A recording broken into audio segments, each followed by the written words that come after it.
Dundee United, in the last 9 visits here, have only lost once. And I think Jim McLean must have mentioned that to 1 or 2 players coming down in the bus to bolster the belief in themselves. Well, Celtic, they didn't have Frank McAvenny, who was ordered off last week. He wasn't playing today, but they introduced a young man who, would you believe, was only 5 when Roy Aitken joined this club. That doesn't mean that Roy is ready for the Bath chair. It simply means that Celtic are now blooding them very young indeed. So 31,000 people had their eyes on this young man, and we looked at him with our top camera. And there is a 17-year-old Dougald McCarrison making his debut for Celtic today, and I'm sure that he's feeling a bit nervous and apprehensive about it, but he has a great deal of experience around him to help out when it's required. And there's the referee for today, George Cumming. Beautiful afternoon for football. Crowd still coming in, and United pushing it all the way back to Billy Thompson.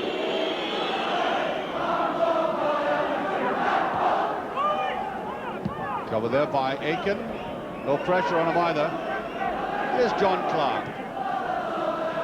Careless looking pass. McAnally's in trouble. Now Stark. Might let fly himself, and it's drifting away. Well, I think that's the right way to pick up a loose ball in midfield. And if you feel you get the opening, go ahead yourself, as he did. I think that took the outside of his foot, though. Tried to lay it off. I need footwork by him, but he's a lanky, he's about 6'1". Very useful player.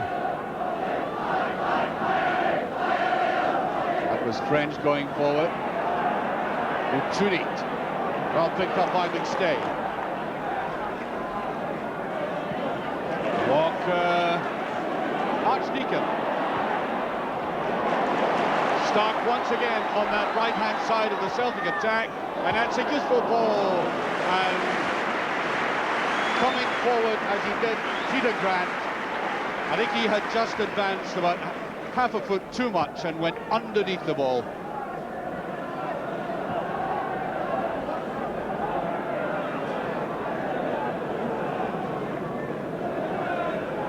Billy Stark. Bannon.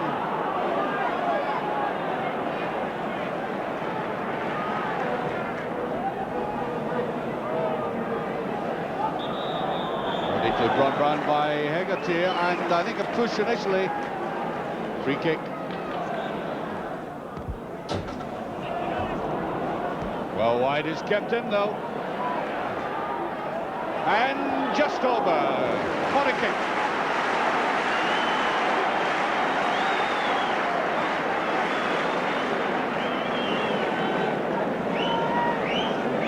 Very neatly taken. Way to that far post, looked as if it might go over, and that was a very tantalising ball indeed. It swirls on, there's a backhand, and it's just full, and that's it. No, it's a post from McStay. Still in play, and that was a push, I think, which ends the whole disturbance. Free kick United. And a glorious effort there by Paul McStay. Peter Grant trotting back there must have been full of admiration of the way he tried to control it. There was a deflection, as you saw, but it was a very controlled shot.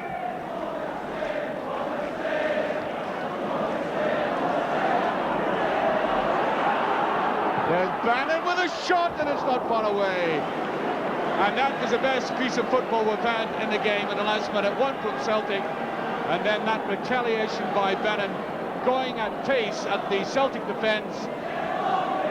Did exactly the right thing, just slightly miscuing. Good effort. Once a 1-2. That was only a 1.5, but really didn't measure the forward thrust.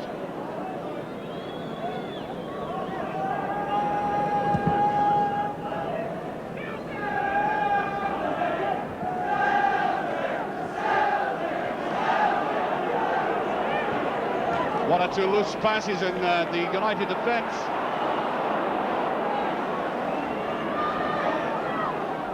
McStay, and there was a run forward, beautifully put in. Must be. Oh, how did he miss? I cannot believe it. Walker.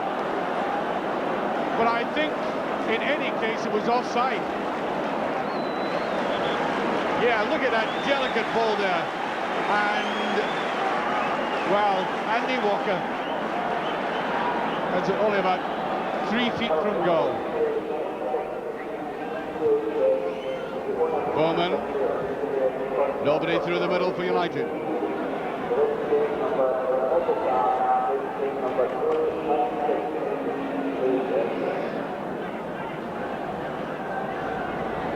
Mick McCarthy, who has strolled through this game under no pressure. There he is again.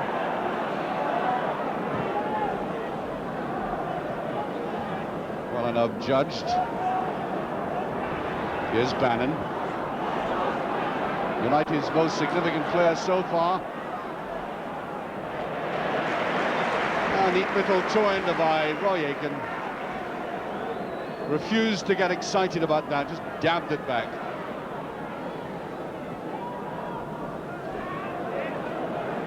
Malpas. Oof. Well, the referee will play on. And there is a chance, it's just round the side. Walker. Now, the linesman put his flag up. I don't know whether it was because he thought Neddy had been tripped. It didn't seem like it. Put his flag up there. You see him in the background, and the United players stopped. Celtic rightly went on. But I think offside was given eventually against Walker. And the push there by... I think for a moment the Celtic players thought that had gone the other way. Aiken. Hegarty right in the way, and 17-year-old boy playing against two of the most experienced defenders in not just Scottish football but European football is a very hard task indeed. Herbert White. Archdeacon, neat little jink. And it's away, and it's too hard. Yeah, it's good move by Archdeacon. He's really first positive contribution. It was useful, but I think his final ball, after doing all this spade work, just a bit too hard. Virtually on the half-time whistle. Still nothing each.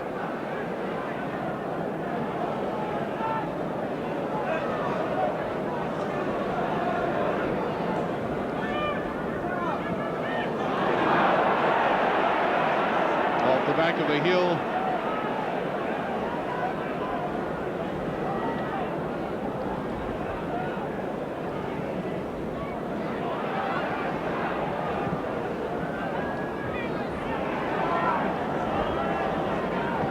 Bannon was finding it difficult to keep his balance and keep the ball in play, and he just does it beautifully up and down. McInally. Ferguson's weak header. Oh dear. Really, when you get a ball like that in front of goal, that's almost like a pass back to the goalkeeper. Excellent move by United down the left. McInally judging it well, and that finish by Ferguson simply lacked conviction.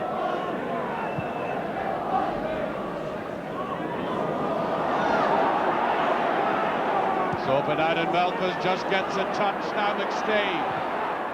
It's wide and a little too wide. David Neddy's behind it.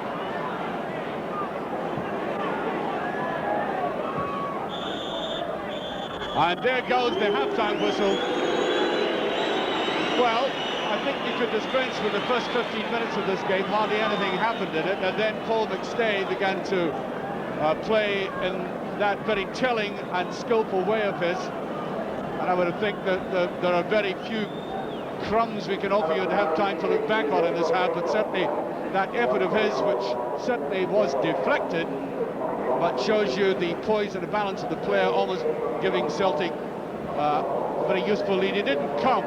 Man United fought back at the end, and with better finishing by Ferguson, might well have gone into the lead just before half-time. But when you look at it, it's a fairly evenly balanced game. Up goes Celtic, and that was Peter Grant right in the middle of the play at the start.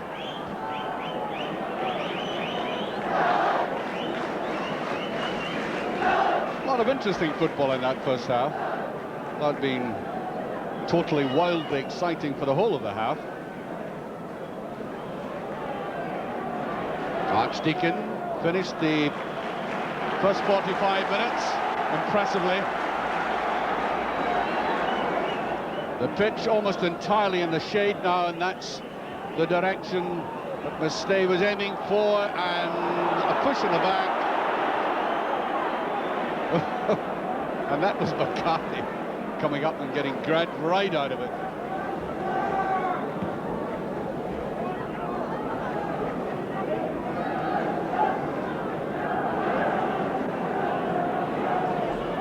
Here's French.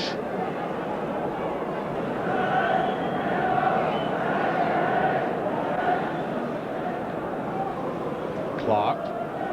Ferguson put it away from danger. Good interception, and Urban was late touching it. Next day, held back. Clutched round the waist almost. Morris. McInally coming up fast. Grant. Morris. Touched there by Stark. Archdeacon must let fly. That was an excellent save, and there is Thompson. And I may say, from a difficult angle, and with a ball that had to be controlled, an excellent shot by Archdeacon. Not the easiest of chances. Now just watch this again. There was the touch, and look how he drilled it in, and very good goalkeeping. That was going into the back of the net.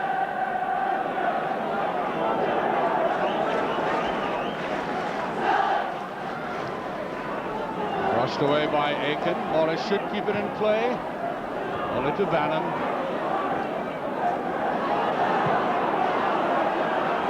A bit hasty with that fast forward. Instead of a little time to measure it, which he simply spun, just wanted it away like a hot potato. Betiovis is a dreadful blunder by Clark. Really dreadful blunder, and that took excellent goalkeeping, or else Grant was going to put that in the back of the net.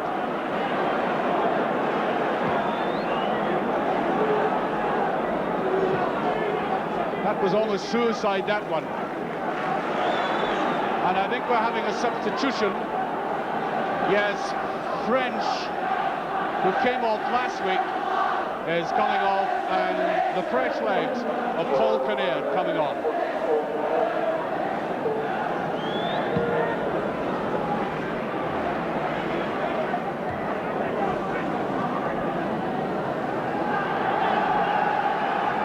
Dorking United.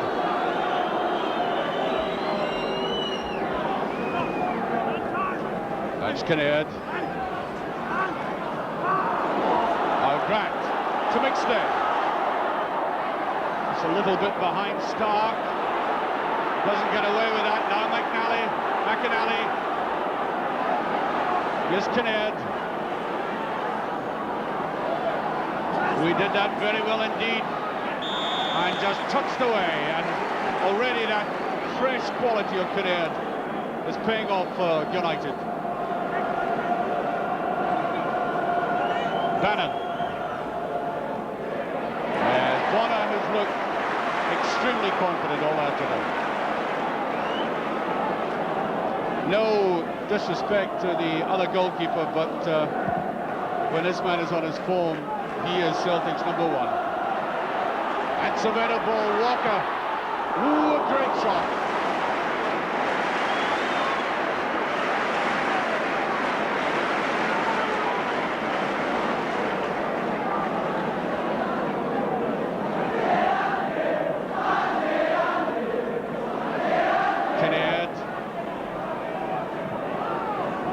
to Bannon. McInally. Bannon.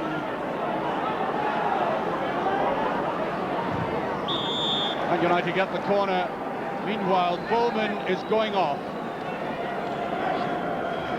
And it's Curran who comes on.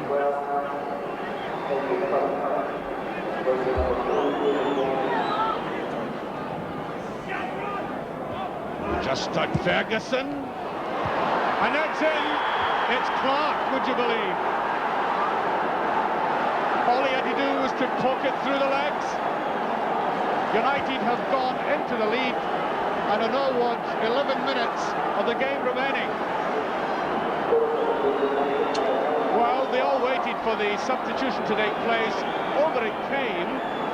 Seemed to me bad marking by the Celtic defence, and John Clark, as he has so often done for United in the past, scores a very vital goal. Aiken almost didn't get away with that, and there is Bonner. Stupid kind of challenge to the goalkeeper. Hegarty not quite there, and I think injured in the tackle.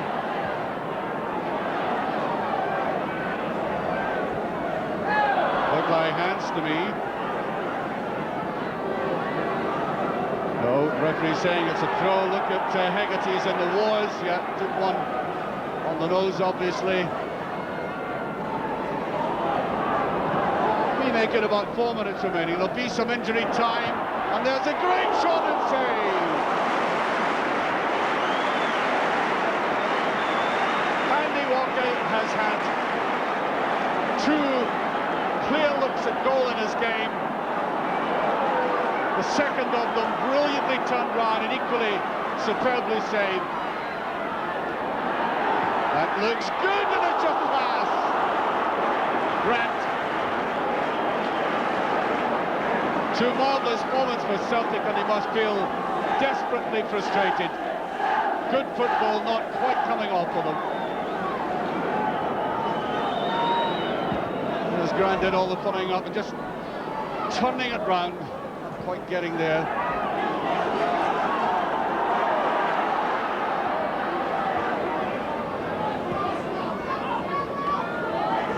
Al Walker. Archdeacon. Well kicked.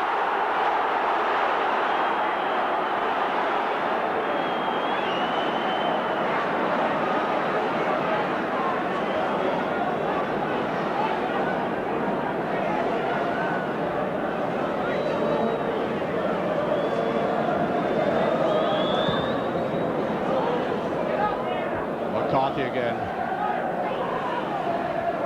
Kinnaird.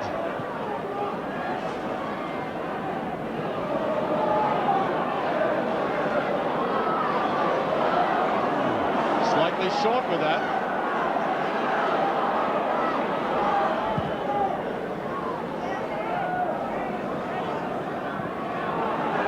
It's Clark, an almighty heave downfield. Nobody strikes the ball harder than Clark. Bannon.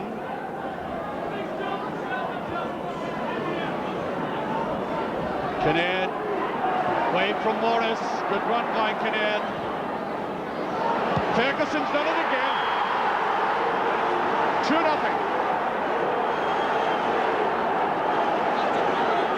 And exactly 43 minutes by our watch. That was a superb strike by Ferguson. The spade work done by Paul Kinnaird, whose substitution has transformed United. He kept his head, and that was a very disciplined ball indeed, and quite excellent finishing. And I think that wins the match for United with only a minute remaining.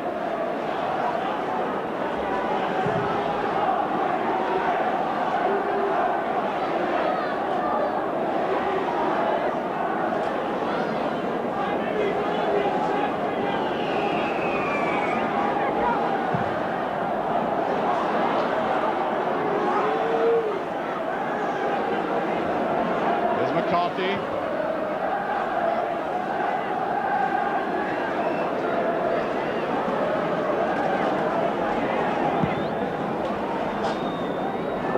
Open to Kinnaird, and he's away again.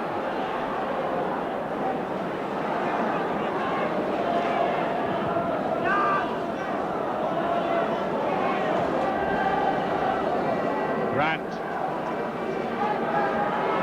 Aiken.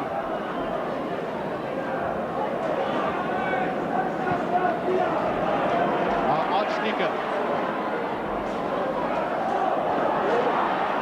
Shepherd with the shot, and it's there. 2-1.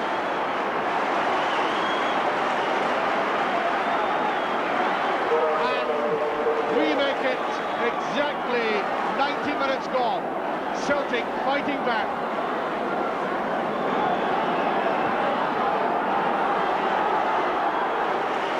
Shepherd gets it. There may have been a deflection. And there, in fact, goes the final whistle. Celtic left it too late. A remarkable performance by Dundee United. That goal, of course, that second goal really killed Celtic off. A typical United goal. That's a goal scorer, but really the man who changed this game for United was Kinnaird, the substitute. On he came, a player who has a kind of in and out quality for Dundee United. Not totally settled, but he settled them this afternoon, and I have to make him the match winner. There we are, Celtic leaving it just too late, and that, what you saw there, was almost the definitive Dundee United performance away from home. I've seen them do that, not just in Scotland, of course, but all around Europe. It's built on a superb defence. The partnership of Hegarty and Neri is one of these very difficult barriers for even the most intelligent and enterprising forward line to beat, and Celtic simply couldn't do that this afternoon, although they did have their chances. I'm standing very close to the post, which was shaved by that Paul McStay shot, even though it had been deflected. Celtic did have their opportunities. They spurned them. The start of the second half, the first 15 minutes, was all Celtic, but Dundee United so typically weathered the storm, and then came the counter-attack. And I think the whole game hinged on the substitution, a brilliant one by Jim McLean when he brought on Paul Kinnaird, and Kinnairds' fresh legs and turning ability transformed the Dundee United side. Well, one man who's been around for quite some time, both domestically and in Europe for Dundee United, is one of the best men to sum up a game for us, and I got him afterwards. I'm talking about Eamon Bannon. And I firstly put it to him that a defeat in Europe at Tannadice was not the best way to prepare for a game at Parkhead, and did it affect the morale? Well, you prefer to come to Celtic Park because of the atmosphere it generates. Here in Ibrox is probably the best atmosphere that you could hope for, and so there was no problem. Mm-hmm. You mean that playing in front of the big crowd gets the best out of you? Yeah, the bigger the crowd, the better for atmosphere, and the tired legs seem to disappear. Yet with your European success over the past decade, if you like, it must have been extremely disappointing to be defeated at home, though. I'm just wondering if it affected your morale in any way. Well, I suppose it did. I think it's the first time we've really lost it at home in Europe, especially at the early stages for a good number of years, and it was demoralising. They were a good team on Wednesday night. They did score a couple of good goals against us. Well, let's talk about the game this afternoon. You know, I got the impression just about 20 minutes ago that it was going to be a no-scoring draw. You feel that, and then suddenly 3 goals in the last 20 minutes or so. Did you feel like yourself? Well, it was a game there wasn't really that many chances. I think Paul McStay hit the post in the first half. It took a deflection of David Neri. We had a couple of half chances at Pat Bonner, but I mean, apart from that, there really wasn't any thrills and spills around the 6-yard box, especially from Celtic. With about 15 minutes to go, we seemed to be sneaking 1 or 2 little chances. I thought we might have scored, and actually that's what happened. Well, Paul Kinnaird seemed to turn the game when he came on. He did, yes. I think Celtic perhaps were getting a little bit frustrated, maybe pushing an extra man forward than they would have liked, and left themselves slightly short at the back. Paul Kinnaird came on, and he's a great turner. Well, Clark is obviously a very useful player for Dundee United now. I mean, he can get into the box in handy situations. Yeah, well, he scored a goal very similar to that the last time we were here. There was a long throw in, and Paul Hegarty flicked it on, and he hit it into the net. It was about the same time, and lo and behold, he done the same thing today. I'm sure as a coach, watching the game, or any coach watching the game, would have underlined the value of the second goal. It was a perfect sort of goal, wasn't it? Yeah, it reminded me a lot of Dundee United goals that we used to score regularly. What do you mean used to? But we've not been scoring that often these days. Paul Kinnear turned the full-back great, got behind the defence, and the best ball in football is probably the one between the back four and the goalkeeper. And Ian Ferguson came in and slotted it home. I honestly feel that the club has been affected by the enormous strain on you of last season. I know you find it difficult to stand back and make the judgment yourself. How would you react to that? Well, I think it'd be hard to deny that it was a hangover after last year's cup finals. I mean, I think that's been agreed by everyone, although we're loath to admit it, but the early stages of the season we weren't looking half the team that we were. We're also going through a transitional period as well. There was players coming and players going, and I think the two things added together possibly made it a bad start for us. And this sort of result can help, can't it? It can only help, yes. The articulate Eamon Bannon, a very satisfied man indeed, and I'm sure the referee was satisfied today because rather uniquely there wasn't a single booking. We must congratulate both sets of players for that. Hearts remain at the top of the Premier Division. They won 3-0 today. Mackay and Kenny Black getting the goals. Mackay, in fact, got a couple. St Mirren 2, Hibs 2, 7,000.